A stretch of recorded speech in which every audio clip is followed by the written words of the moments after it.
I recently transferred to a Louisiana police department. I don't wish to share the name of the city where I work in because this tale cannot get back to my boss. I'm certain she would think that I wasn't all there if she heard what I saw on the bayou while looking for a body. The new city was a bit of a culture shock, and the humid weather near did me in for the first few months.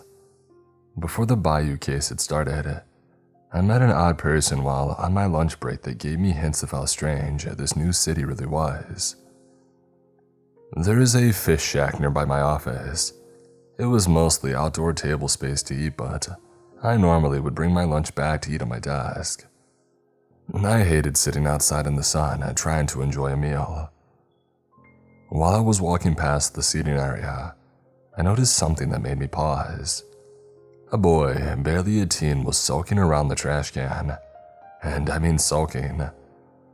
The fish shack was pretty much a fast food place, and people would toss away their trash outside at the end of the meal.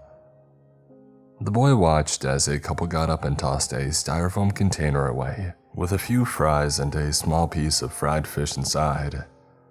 He waited until they took a few steps away until he quickly pulled the container out. And before he could eat the scraps, I walked over to him. "Hey, don't eat that," I told him, and he was so startled that he dropped the container. I didn't mean to scare him or sound so harsh. Handing him my lunch, I bent down to pick up the garbage and I threw it away again. "Here, eat mine if you're hungry. You really shouldn't eat trash, you could get sick." He looked up looking confused if this was the first nice thing that anyone had ever done for him. I looked him over for some signs of abuse and I wondered if I could get his name and then I could look into his situation. Despite the heat, he was wearing a sweater 3 sizes too big. The deep V-neck made the shirt slip off his narrow shoulder. His hair was sandy color and messily cut at his shoulders. Freckles spotted his nose and his shoulders. He wasn't dirty and I didn't see any bruises, so that was a good sign. Necklaces of fishing line hung from his neck, and I didn't know if he had picked up some trash to wear or if this was a new fashionable trend.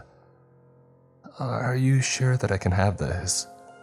he asked in a small voice, looking around as if he was committing a crime. "Of course. What's your name?" "I'm Officer Anthony Turner."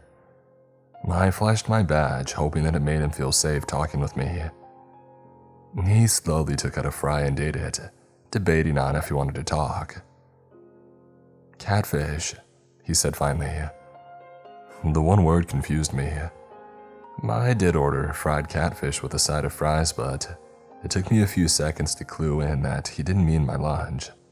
"Is that your legal name?" I said, and he nodded. I've heard worse names since I had arrived in the city. Maybe his father was really into fishing. Was his sibling named Crawdad or something? Smiling at my own joke, I gestured for him to sit down at the wooden table to talk with me for a while. Catfish didn't look as if he was starving, but he must have had a good reason for trying to eat from the trash. "So, Catfish, what's up with trying to eat table scraps? I don't mean to pry into your private life, but seeing something like that makes me a bit worried." He listened as he slowly started to eat, and then stuffed his face full of fries to the point that he nearly choked. I gladly handed over my can of iced tea. It appeared that whoever had raised this kid had dropped the ball somewhere.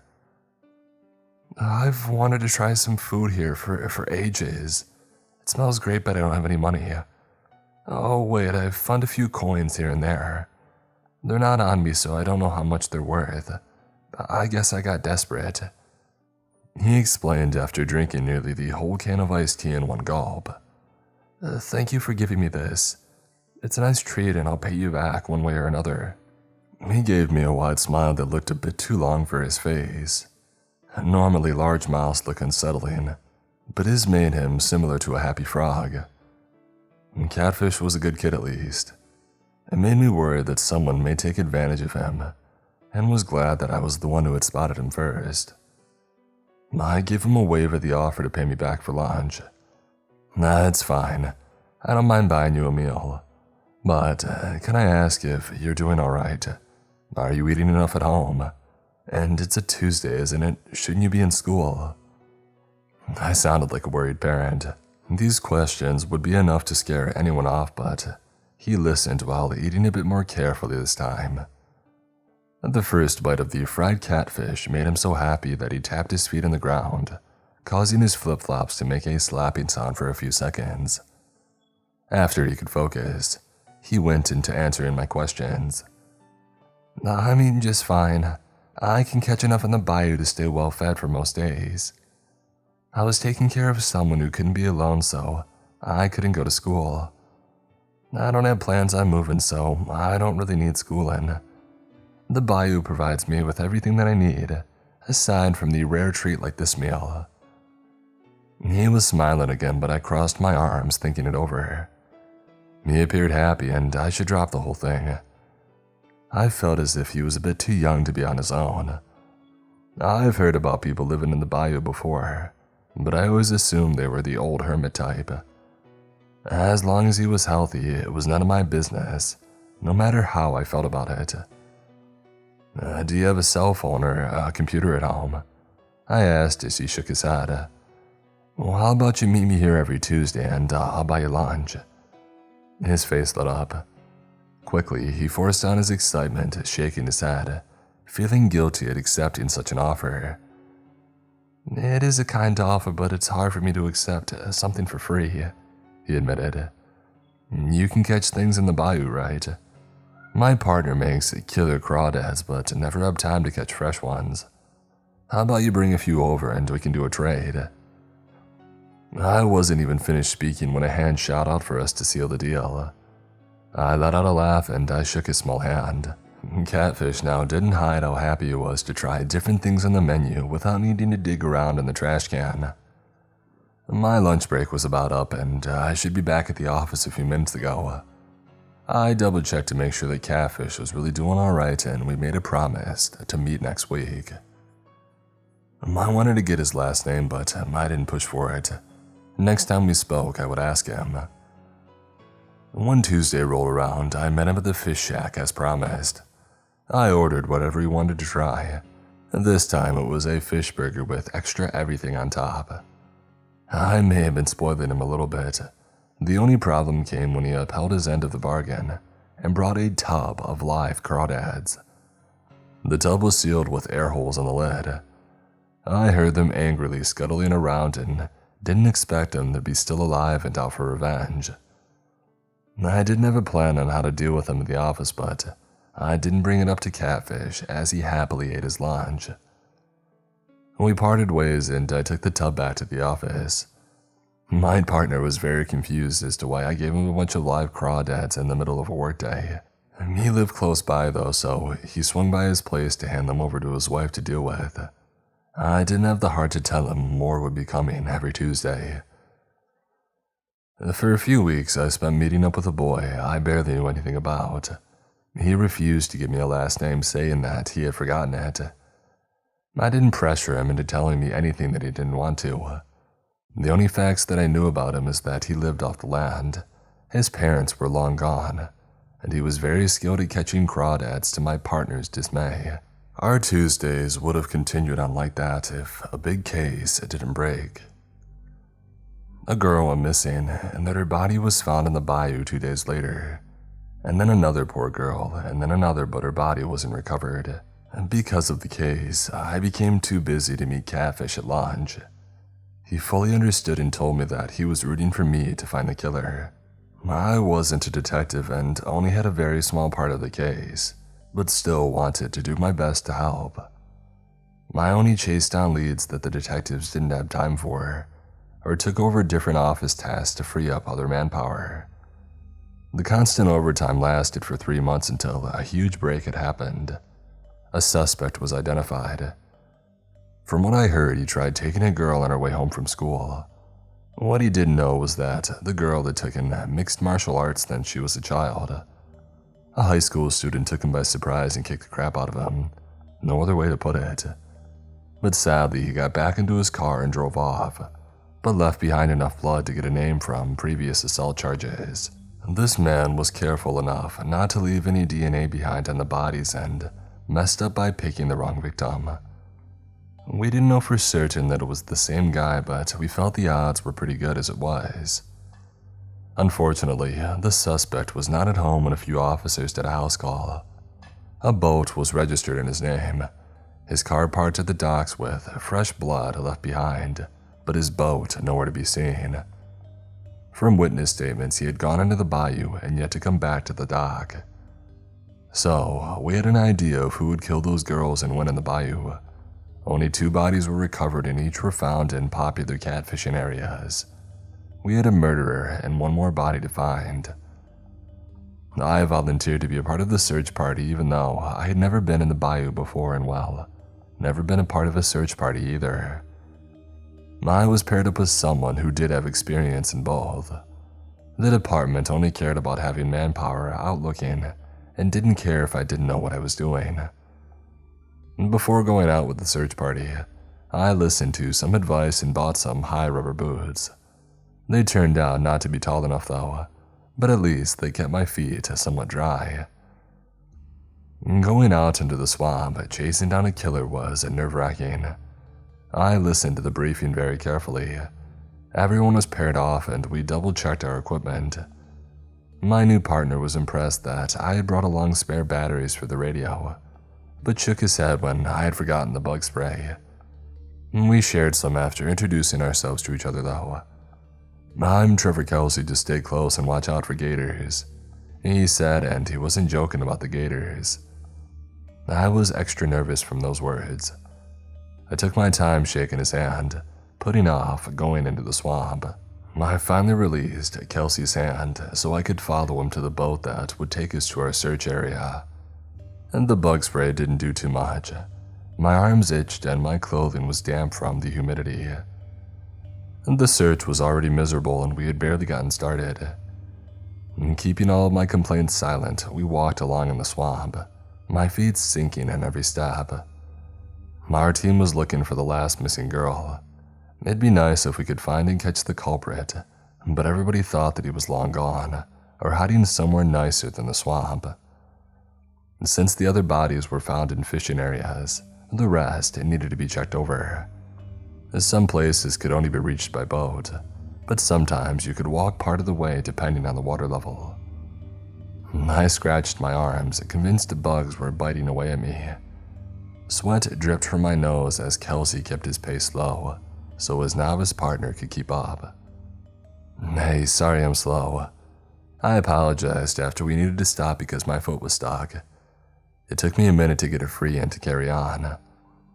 Kelsey shook his head, not looking upset for having me along. "Hey, everybody has a first time doing something. We had odd numbers, so unless you came along, I would either be alone or I would sit this one out. At least you're willing to slog through all this. I've been with guys who have had 10 years of searching the bayou under their belt and they cry about every trip." I let out a short laugh, feeling better that I wasn't the worst partner that he had been stuck with. As we walked, I kept my eyes and ears focused, trying to see any sign of human life. The bayou was almost like an alien planet for someone like myself. The air was heavier than I had ever felt before. Chirping sounds off in the distance rattled my nerves, and every ripple of the water made me tense up, expecting a gator to come at us any second.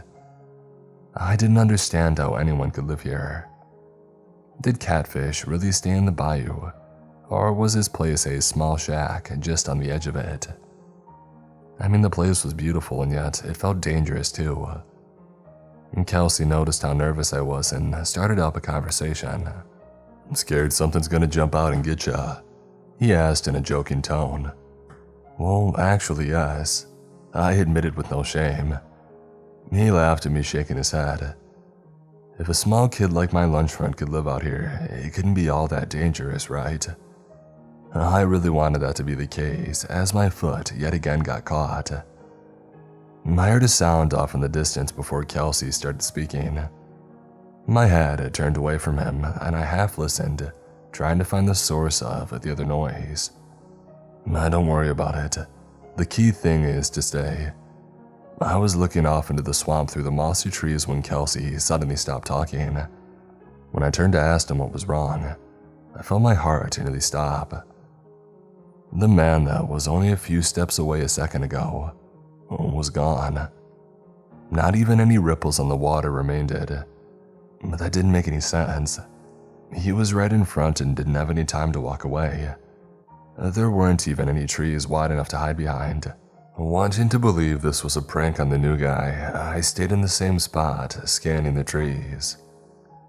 "Kelsey, this isn't funny. Can you come out so we can do our job?" I shouted off into the bayou, trying to keep my voice even. Only the sounds of the swamp answered back. I felt sweat clinging to my back, but this time not from the heat. I called his name out again, trying not to freak out. A mixture of fear and a simmering rage spilled into my stomach. Grabbing my radio, I started to call on the fact that I had lost my partner. Kelsey may get an earful about this dumb prank, but he deserved it. The radio crackled and then it died. Frantically replacing the batteries gave the same result. Pulling out my phone, I felt my hand start to tremble when it didn't even turn on. I charged it right before we had left. It should be at 90% at least, and yet it was dead. Suddenly, I felt like the final person in a horror movie. Shaking my head and in an attempt to collect myself, I thought of what to do next. A blur of motion in the distance caught my eye. Something dark moved between some trees and it looked human. "Hey, Kelsey," I called out, full well knowing that it couldn't be him. It was a bad idea, but I started after the figure that was now hidden behind the twisted trees. I only got a few steps when I heard a splash behind it and I turned to see another figure dart behind a different tree. I had almost missed it. This wasn't good. Whoever was messing with me, there was more than one of them. My hand went to my holster at my side. I've drawn my weapon a handful of times and only shot at a person once before. Whatever was happening, I didn't like it in the slightest. "I'm with the police. We're on official business here looking for a body, so please do not get in the way of an investigation," I called out, unsure of what else to say. A chattering sound came. It sounded almost like laughter.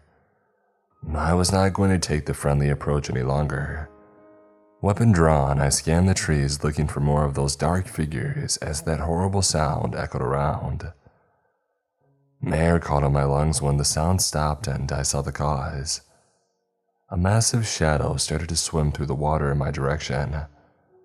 I scrambled, trying to find solid ground, which was rare in that swamp. The water was only about ankle deep in spots. Something large enough to cast such a shadow, it should be too big to swim in such shallow water. Taking my eyes off the dark shape, I looked up trying to see if what I was seeing was a shadow of a plane or a really weird cloud. Nothing but the treetops and the clear blue sky. A splashing sound jerked my attention back down, convinced that an alligator finally decided that I was a tasty snack. A weapon raised, I almost fired. What I saw, it made me lower my handgun, and all the tension had faded from my shoulders. I was surprised, but I didn't think of him as a threat. "Catfish, what the heck are you doing here?" I demanded in a stressed voice. The boy that I had become friends with was coming out of the swamp, water dripping from his loose clothing. How did he sneak up on me, and why did it look like he was coming out of a much deeper part of the water when it was so shallow? "You really shouldn't be on this side. What are you doing here?" he said, tossing my question back at me. "My job. I know you live in the bayou, but never mind. Have you seen my partner? He was just here." Looking around, I almost expected to see Kelsey again, or at least those figures off in the distance. I was so strung out that I didn't even register what Catfish first said. He was twisting the edge of his sweater, trying to get some of it dry. A friendly face was nice, even if I didn't know what was going on. "No, I haven't seen any human besides yourself lately. I heard your voice and came over, really not expecting to see you here. I guess you're after the other man that came through a little while ago, who dropped the dead girl off. Not sure where the girl is, though." Staring at the boy, my mouth nearly dropped open. Catfish might know where the suspect was. He was a dangerous man and really hoped he didn't see the boy and was coming after the only witness. And what did he mean by the only human? I knew kids his age could be a bit weird, thinking that they were vampires and such, but Catfish didn't seem like the type. Some weird stuff has been going on, please don't add to it. Did the other man see you? Do you think that we're safe? Oh, he didn't see me, he's dead. The others living in the bayou got him. I suppose it's your job to get proof of his death. Let's do that, and I'll guide you out of here. I do owe you after all. So much for not adding to the weirdness. Catfish was far too calm telling me about a man's death. That fact startled me more than anything else that he had hinted at. The boys started to walk easily through the swamp, leaving me to helplessly follow slowly after him. What do you mean by others? Who killed him? No matter how hard I tried, I was unable to catch up to the boy. He walked as if the swamp was a normal ground. I kept getting stuck and the heat wasn't helping. Catfish didn't look as if he wanted to answer my very important question. With a shrug, he nodded his head off towards the trees. You might have seen glimpses of them. You know, others. I don't talk to them much, so I don't know what they are, he said with another shrug. What the heck was going on? I was out here trying to find a missing girl to bring some sort of closure to her family, so that they could bury her. And now I was following behind a boy that I thought I knew. He was implying there were things besides bugs and gators in this place. All of it had to be a prank. For my own sanity, it needed to be one. Catfish, you've been talking about weird stuff since I saw you. What are you getting at? What did I stumble into? He stopped walking to look over his shoulder. Our eyes met and I noticed how dark and deep they appeared. For a moment, those eyes were not one of a child, but of something much older. When he turned, a smile was on his face and the expression that made him look like a happy little frog made me relax. Whatever was going on, someone was on my side. Let's just get proof of that man's body for now. After you're in a safe spot, I'll explain things a little more. That was acceptable. If he did start explaining what was going on, I doubted that I would understand it or even want to hear it. That moment, I just wanted to focus on doing my job. The weird stuff could wait. At least I wanted the weird stuff to wait. As I struggled through the water and over a spongy ground, the sky started to grow darker, and that made us both nervous. It should still be only noon and there was no rain in the forecast. The bayou was bad enough. Walking through it in the rain would be a nightmare. It felt like an hour of trudging along and sweating until Catfish had finally stopped. He pointed a few feet in front to a bundle of clothing.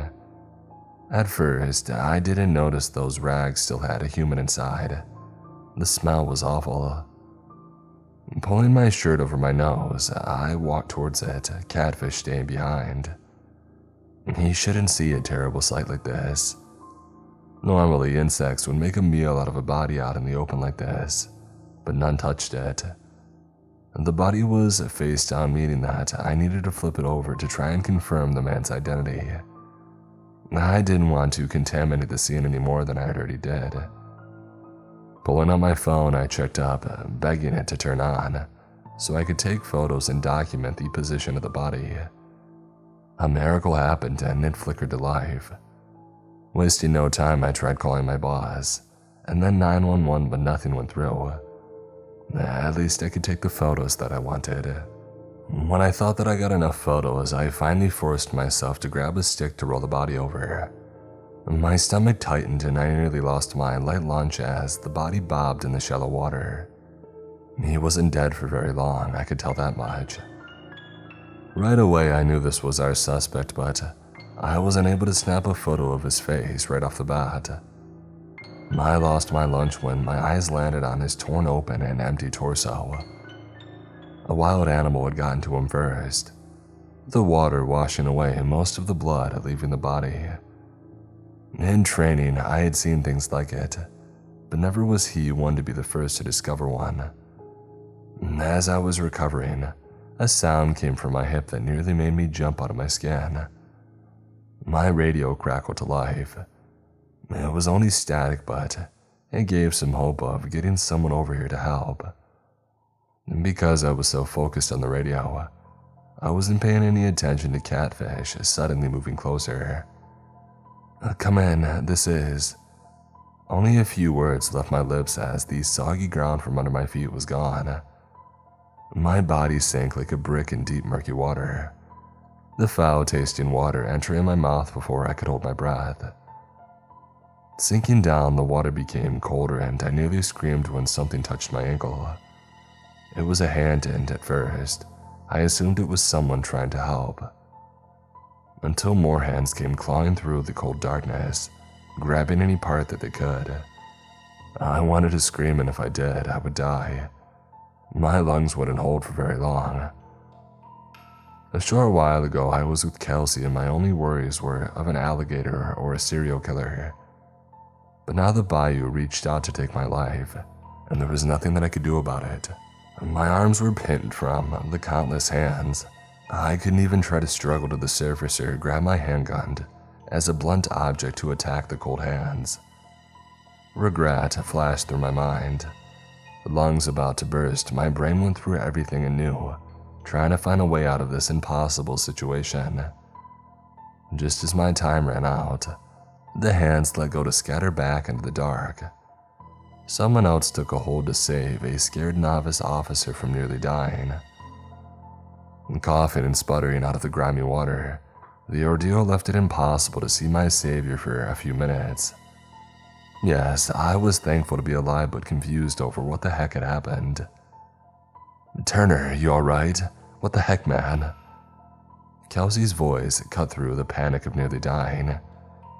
He dragged me to better ground as I coughed up the rest of the water that I had nearly swallowed. Rubbing my eyes clear, I looked over the scene. He stood looking as panicked as I felt. My gear ruined, but he was already on a working radio calling for backup. "What?" I started, voice too hoarse to speak. "We were just walking along and you got pulled under. Did a gator, Christ on a stick. When did that body get there?" Kelsey's attention was directed towards the dead man floating near where he had saved me. Neither of us spoke until the other teams arrived, thinking that it was an alligator attack and not a body retrieval. The entire discovery was impossible to explain, so we both just went with whatever questions that were asked, giving the only answers that we could. My boot was missing and my pants were torn, so it was assumed an alligator did grab me to pull me under. The vague answers sounded as if I was in shock over nearly losing my leg and my life. The killer was found and his last victim was also recovered by a different, more experienced search team. After his body was found, enough evidence came to light proving that he was the killer and the case was closed. His official cause of death was an animal attack. The resolution felt a little bitter, however, that man was no longer able to harm another person. Waiting to the next Tuesday was agony. At first, I thought the strange events and meeting Catfish in the Bayou was a false memory formed nearly drowning. But it felt too real to dismiss until I saw Catfish again, and I'd asked him some questions. He was late and I didn't think he was going to show. For a while I worried his entire existence was false. Sitting in the hot sun sipping on an iced tea, I waited until my lunch break was nearly up. Finally, Catfish sat on the other side of the table, a kind smile on his face. "I'm guessing you have questions," he started. "A few. I don't really know where to start. I guess, are you human?" "Nope." The reply came with no hesitation. "I'm just a catfish." Now that I was looking at him more, he did have fish traits that I was kicking myself mentally for not noticing before.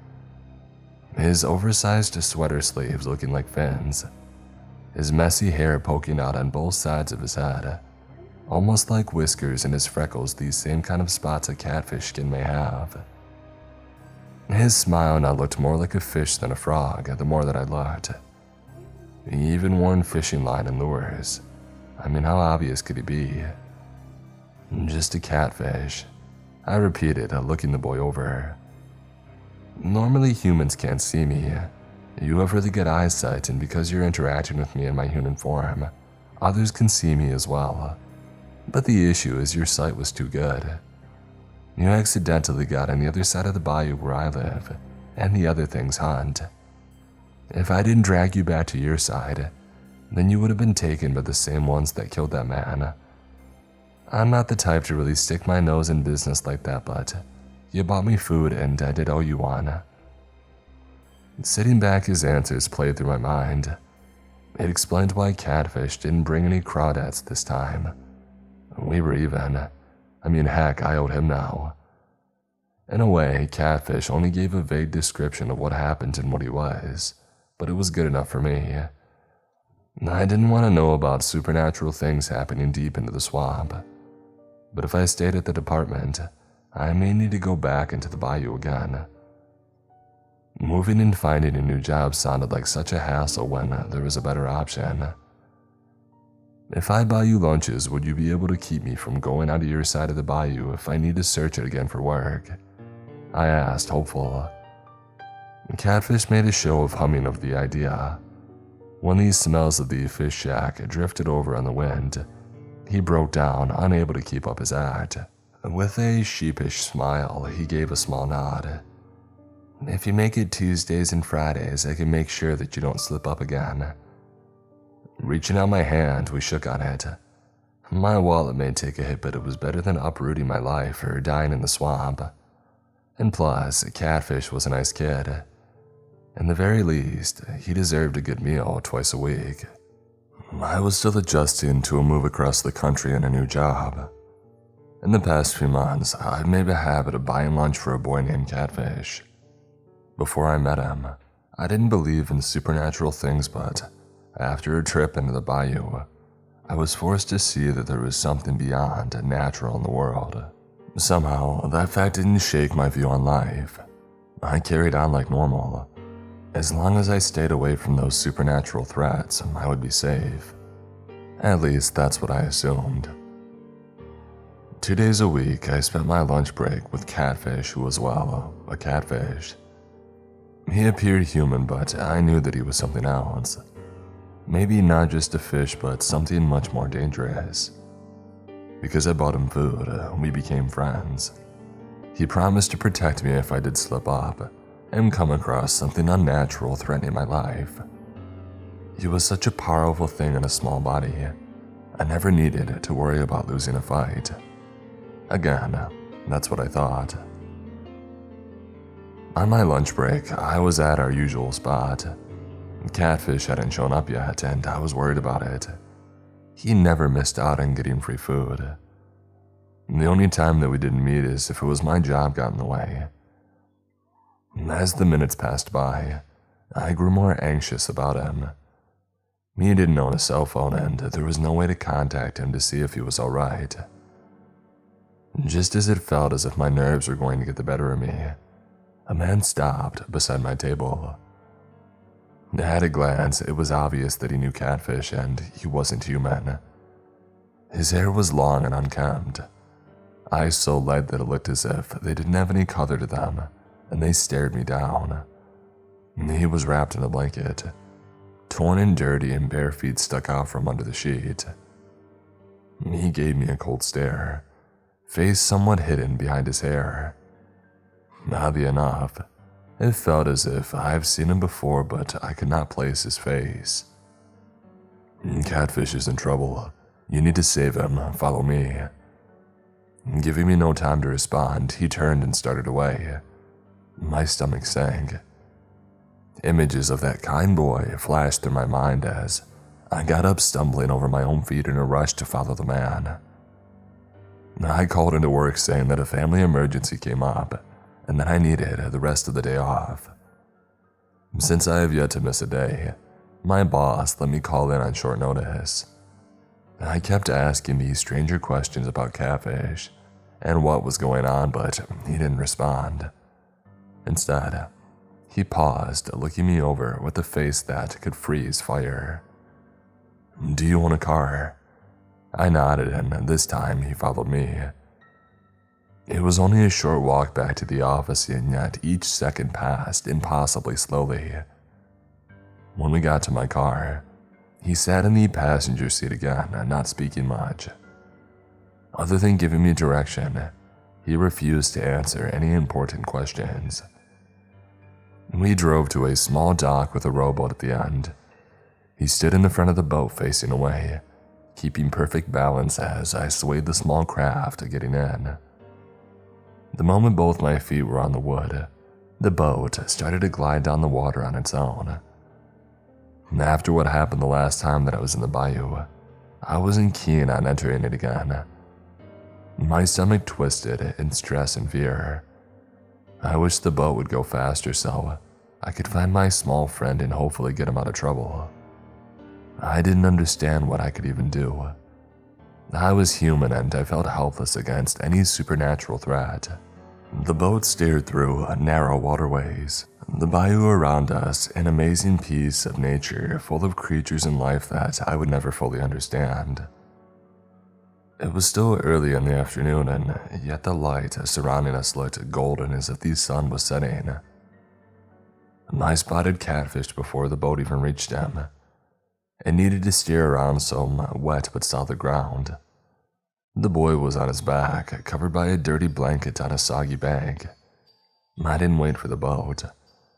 I jumped out, rushing towards him, finding it hard to move in the damp ground. My shoes soaked and pants wet up to the knees, I pressed on frantically. When I did reach him, I collapsed next to the sleeping boy, thinking the worst. "Cat, what happened to him?" I demanded up at the man who had stopped beside us. Catfish was pale, his breathing weak and ragged. The blanket covering the frail boy stained by what I feared to be blood. The man looked almost emotionless, not affected by my outburst. He was attacked by a creature. They tore out an organ for who knows what reason. He's tough, but he can't hold on for more than a day or so, the man said in a low voice. He sounded angry, but it was easy to see that he was upset at itself for not protecting catfish. Lifting the boy into my lap, I shuddered over how cold he felt. I placed a hand on his damp forehead, feeling as if I was going to burst. The reasons that I had moved across the country came flooding back as seeing him like this. I forced them all down to focus on what I could do. "We need to get him to a hospital." The man shook his head. If it was that simple, he would have already done it. For some reason, he brought me here. That was a hopeful sign. I would do anything to save this kind child. There's a creature that lives deep in the bayou. She can make something to heal him. However, she does not do exchanges with other supernatural things. "I can bring you to her," he explained. "Put him in the boat. We'll go right now." The man shook his head at what I said. I heard a noise from catfish and I kept brushing his hair out of his face, trying to soothe him. "No, he must stay here. The place that we're going is dangerous. You might not even make it. I cannot watch over him and you at the same time." I hated leaving catfish behind while he was suffering. I understood why we needed to do so, and I didn't have anyone that I could call to watch the boy for me. If I called my partner, he would rush catfish off to a hospital right away. "Don't." A small voice came from the boy in my arms. I was glad that he was strong enough to speak, but hearing his voice, it broke my heart. I wanted to kill whatever did this to him. Instead of looking as if he was in pain, the boy smiled up at me. It wasn't his usual wide smile, and that made my chest tighten. Turner, it's fine. Don't risk your life for me. It's not fine. There's no way we're leaving you to die like this. He looked up with a strained expression. He knew that I wasn't going to back down, and the last thing he wanted was a friend to get hurt for his sake. The thought of somebody dying for him may hurt him more than having an organ ripped out. I'll protect him. I'm strong enough for that now. I do not need to rely on your strength, so this man should not die on your behalf. The man stood confident in our mission. Catfish didn't appear to share the same thoughts. He closed his eyes and let out a sigh, knowing that he couldn't stop us. Please, just come back alive no matter what. I promised him that we would. Speaking drained Catfish of his strength, and he fell asleep again. I gave him a few moments to rest before lifting him to place the boy under a tree, hoping that it was a better spot instead of his legs being in the water. The man silently watched as I promised Catfish again that I would save him, and I placed a kiss on the top of his head. I was facing an entire bayou of supernatural creatures far beyond my power and understanding. I barely knew anything about this area because I had recently moved from a colder part of the country. This trip would truly be venturing into the unknown. I turned to face the mystery man, ready to press forward, and not wanting to waste any more time. He gave me a nod and led me back to the boat. I could do nothing but sit as we started to go further and deeper into the bayou and into a swamp. As we drifted along, it got darker and darker.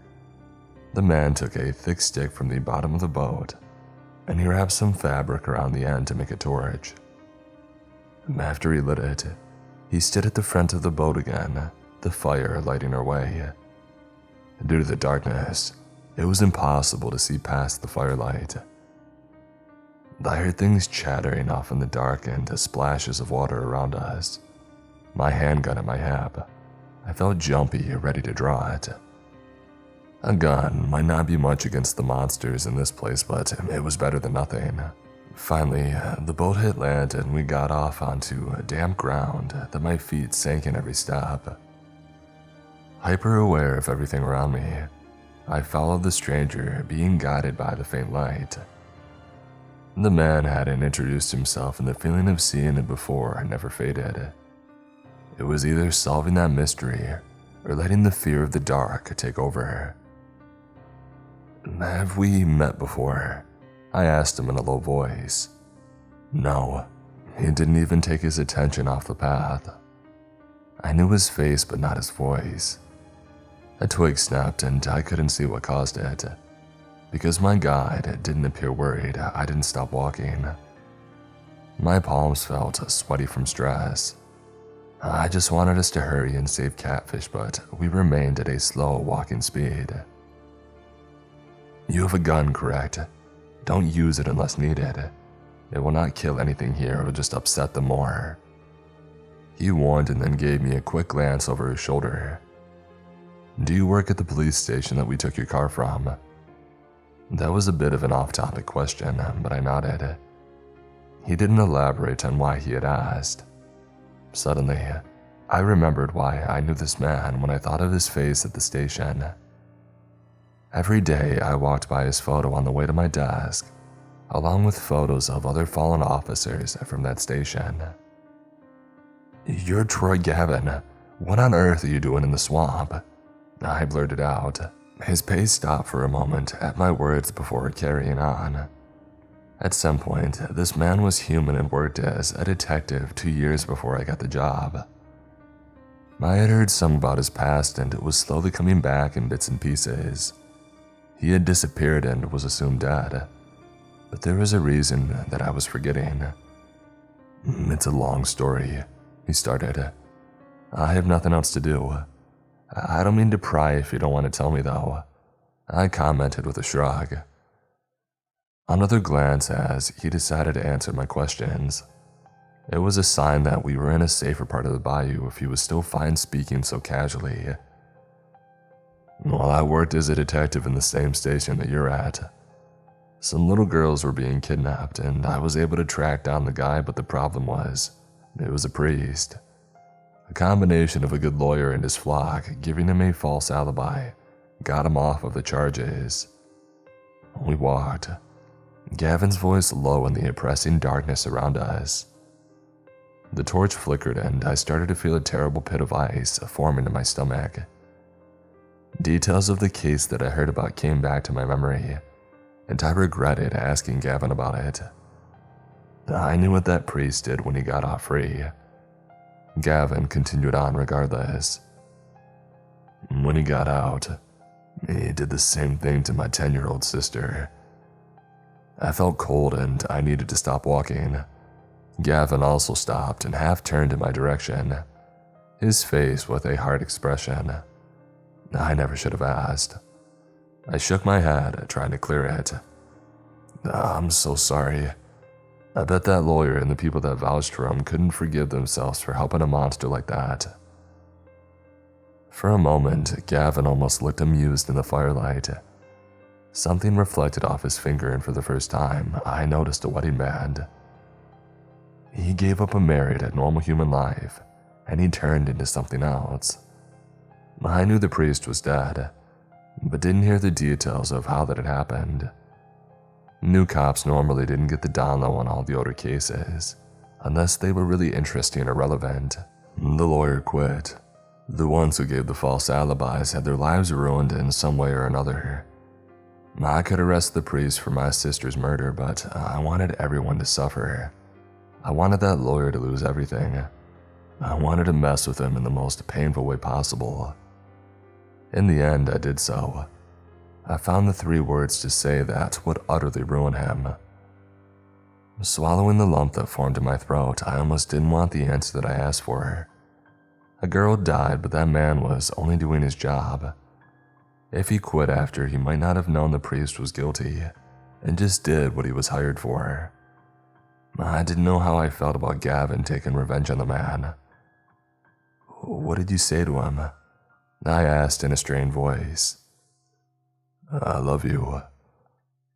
My heart skipped a beat and my eyes went back to the wedding band. The man did the cruelest thing he could think of by marrying the lawyer who felt responsible for his little sister's murder. Instead of harassing him or physically hurting him, he drove an emotional pain every time he looked at his new husband.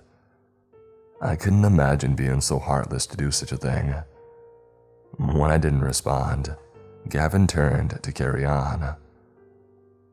I belong here. I was already a monster before Catfish showed me how to turn into one.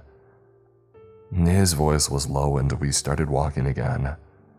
I thought that I heard some soft sounds under his voice, but replied before I started to try and find the source. Did you come here because you feel guilty for what you did?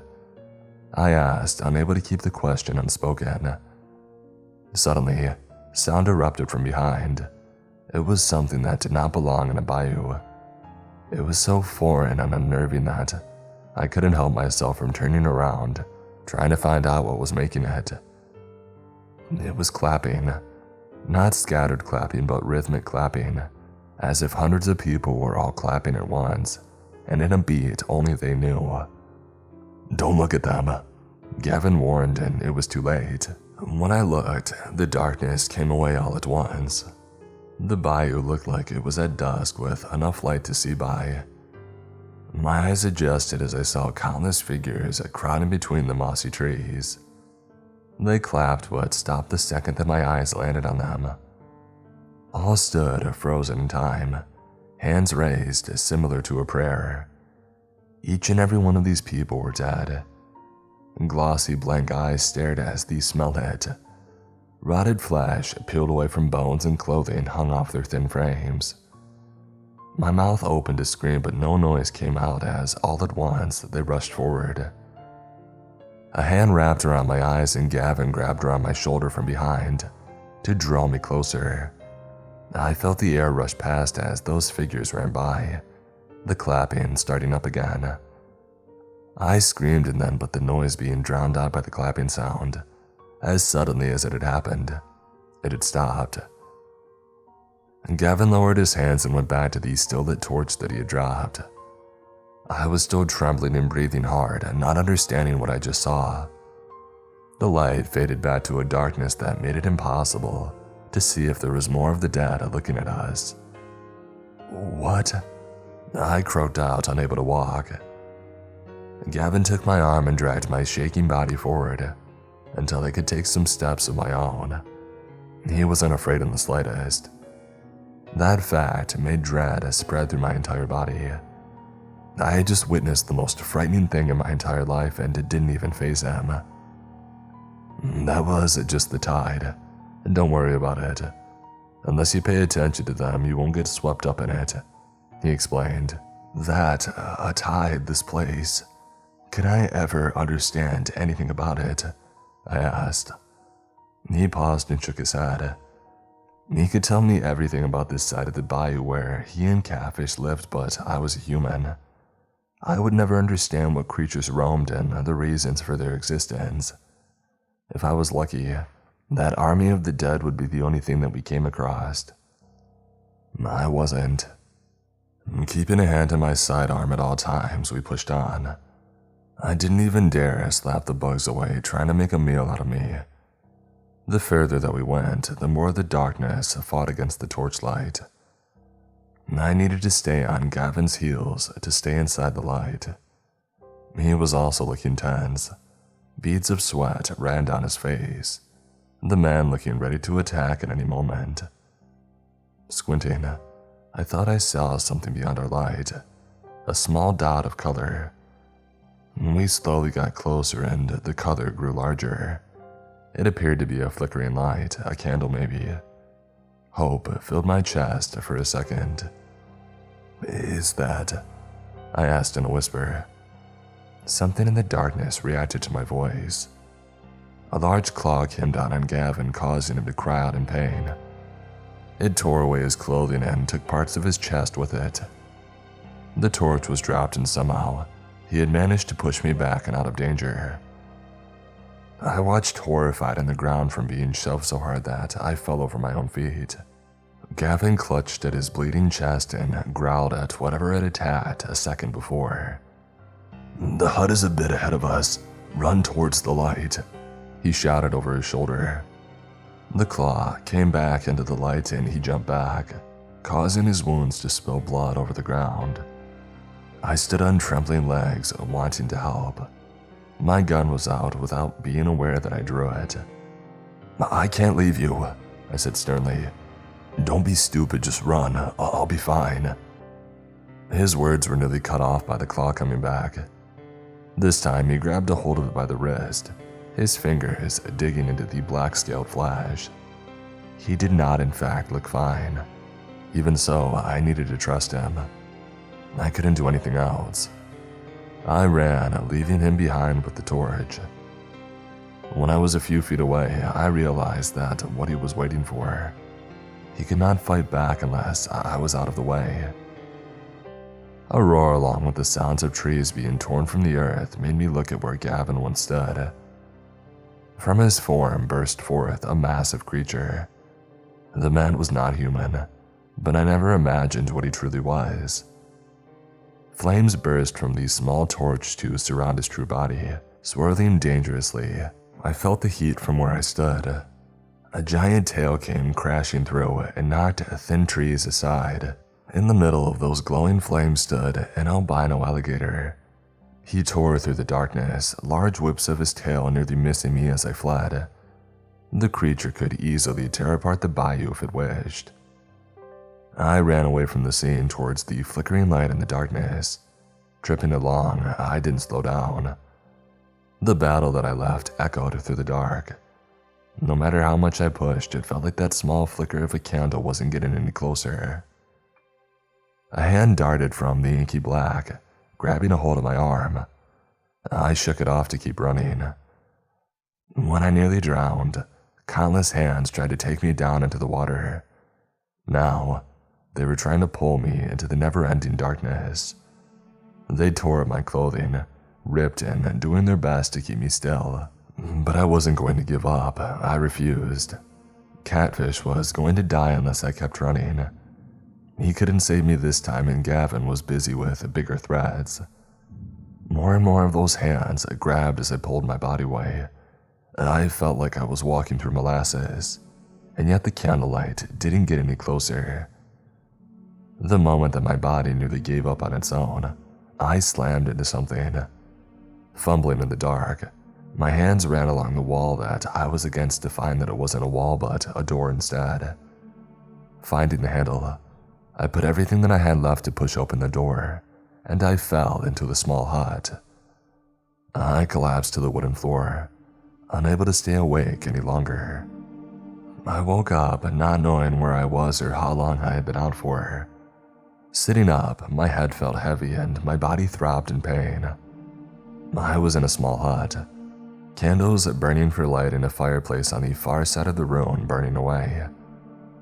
Instead of a spooky witch's hut I had expected, the place was decorated in lace and soft, pastel colors.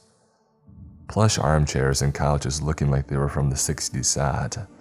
Tea sets lined the shelving. I slowly stood, not knowing if I had arrived in the right place. "Human, what brings you here?" A raspy voice made me jump. I grabbed for my weapon to find it missing. Those hands from before must have grabbed it. The voice belonged to a creature standing by the fire. I was certain hadn't been there before. It was a bit taller than myself. A cloak kept most of its face and form hidden, but the long snout poking from under the fabric made it clear what the creature was. Clawed hands picked up a fire poker to move the embers around as I collected myself. I was staring at an upright alligator.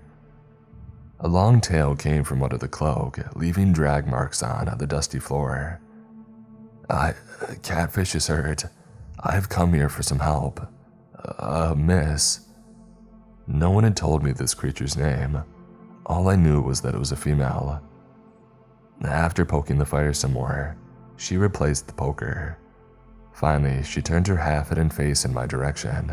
"Names hold power. You shall not learn mine. I might be able to help you.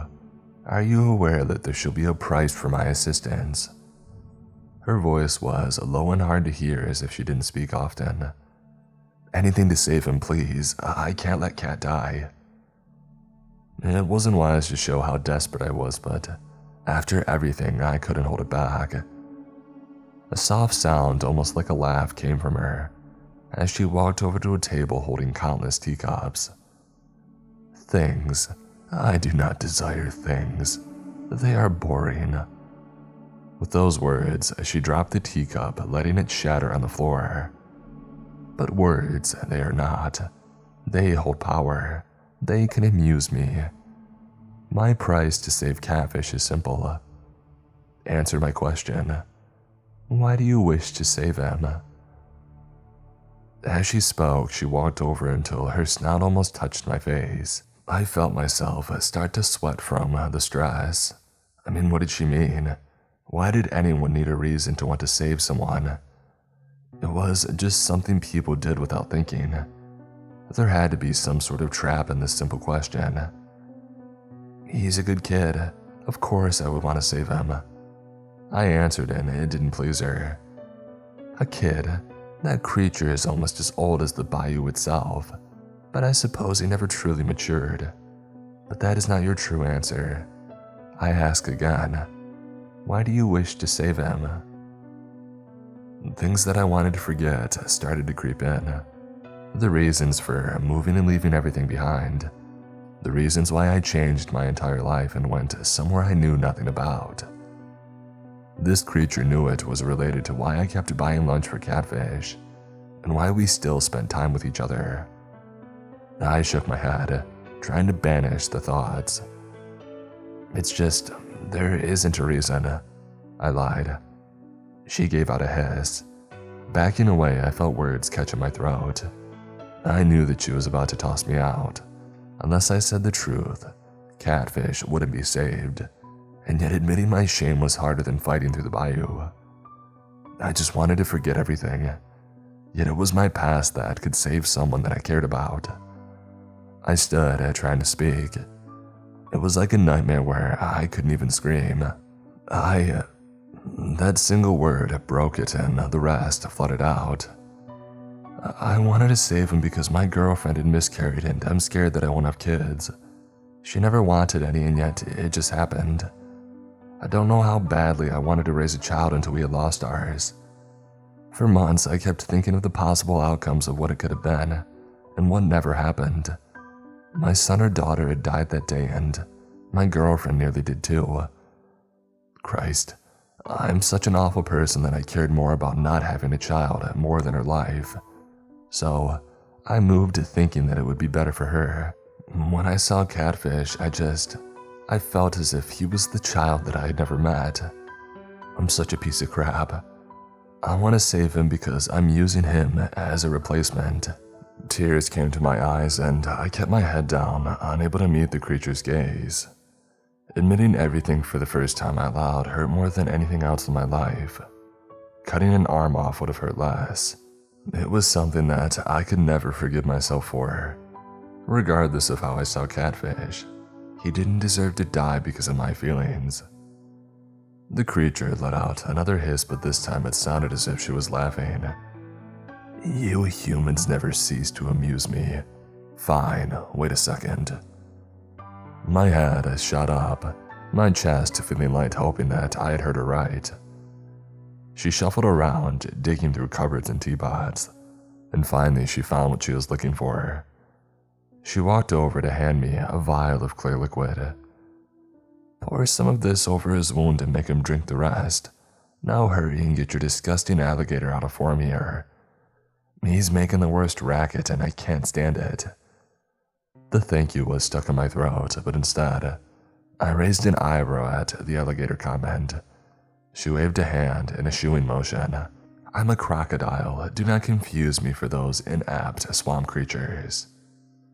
Even from all my stress, I almost laughed. Finally thanking her, I left the hut frightened of what I would see outside. What was outside was a sight that I would never expect. The bayou was brighter, looking like the sun just rose. In front of the hut was a trail of destruction. Deep grooves in the ground where water started seeping in. Trees torn apart or smoldering. In the middle of the mess stood Gavin, looking perfectly fine. I made a shortcut back, he announced. I was starting to think this guy was the scariest thing in the bayou at that moment. I was thankful that Catfish had made friends with him. We wasted no time on small talk, racing through the path that Gavin had opened up, and we found the boat much faster than we expected. It was agony sitting on the wooden seat as the boat floated along. Catfish was still out there hurt, and I just wanted to get back to him as fast as I could. Finally, I saw him through the trees. I again got out of the boat to rush over to the boy, vial in hand. My heart sank when Catfish appeared even worse than before. Wasting no time, I lifted the blanket to get a look at his wound for the first time. I nearly shut down at the gaping hole in his side. Steadying myself, I did what I was told. Pouring the liquid over the wound made Catfish flinch, showing that he was still alive. Getting him to drink some was a bit of a task, though. After the vial was empty, I took him into my arms to wait. Gavin stayed on the boat, not even looking in our direction. He must feel guilty for Catfish getting hurt in the first place and couldn't bring himself to go over to him.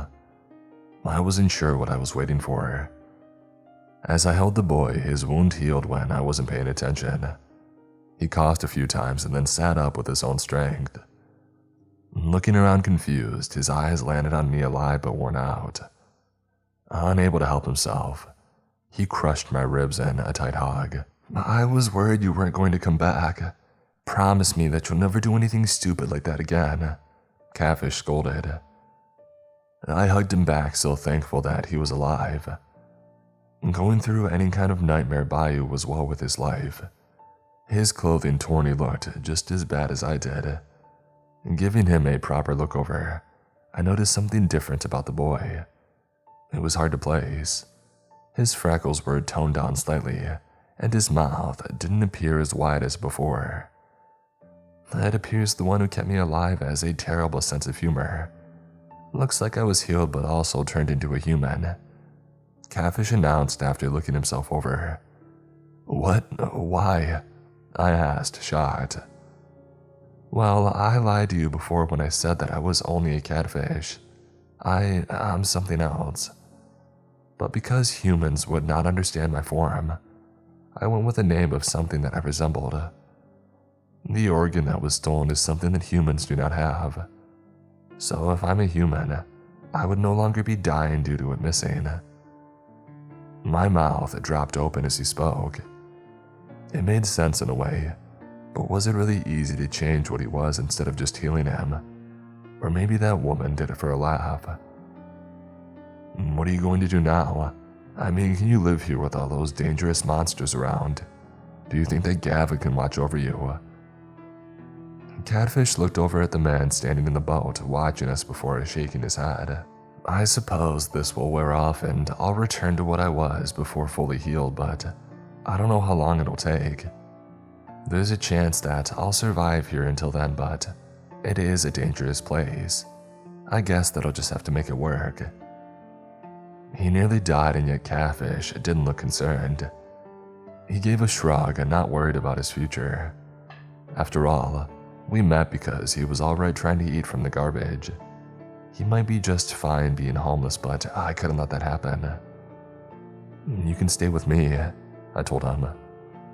That startled him more than his near-death experience.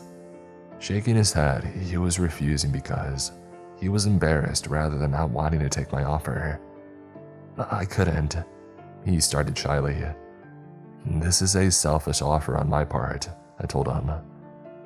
I spent the next few minutes explaining to him what made me move in the first place and how I had been using his company. I found the words easier to say a second time. I fully expected him to hate me or be disgusted over the truth of why I wanted him in my life, but instead, he gave a calm smile. As long as you're happy and don't mind me taking up space, then I would like to stay with you until I return to what I was before. It was a mutually beneficial agreement. Catfish got food and shelter, and I could treat him like the child that I always wanted. It may be twisted and selfish on my part, but he didn't appear to care in the slightest. Gavin brought along the boat so we could get out of the bayou.